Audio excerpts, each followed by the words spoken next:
குழந்தைகளின் உடல்களை பார்த்து கண்ணீர் விட்டு கதறி அழுத அமைச்சர் அன்பில் மகேஷ். ஆறுதல் சொன்ன செந்தில் பாலாஜி.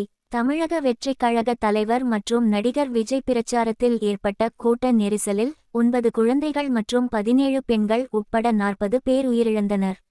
மேலும் 46 பேர் காயமடைந்துள்ளனர் என அதிகாரிகள் தெரிவித்தனர்.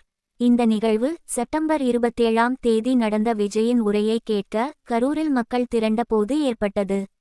சுமார் 30,000 பேர் கூட்டமாக திரண்டிருந்ததாக கூறப்படுகிறது. நிகழ்ச்சி காலை 10 மணி முதல் பிற்பகல் 3 மணி வரை அனுமதிக்கப்பட்டிருந்த நிலையில் விஜய் மாலை 7:40 மணிக்கு வந்ததாக டிஜிபி ஜி. வெங்கட்ராமன் தெரிவித்தார். நெரிசல் காரணமாக பலர் மயக்கமடைந்து கீழே விழுந்தது நெரிசலுக்கு காரணமானது. விழுந்தவர்களில் பலர் நெருக்கடியில் சிக்கி உயிரிழந்தனர். நிகழ்வின் போது விஜய் தண்ணீர் பாட்டில்கள் வீசும் வீடியோ, ஆம்புலன்ஸ்களுக்கு அழைப்பு விடுக்கும் காட்சிகள் சமூக ஊடகங்களில் வெளியாகியுள்ளது. இந்நிலையில் திமுக அமைச்சர் அன்பில் மகேஷ் பொய்யாமொழி மருத்துவமனையில் காயமடைந்தவர்களை பார்வையிட்டு உயிரிழந்த சிறுவர்களின் உடல்களை பார்த்து கண்ணீர் விட்டார். முன்னாள் அமைச்சர் செந்தில் பாலாஜி உடனிருந்தார். முதல்வர் மு. க.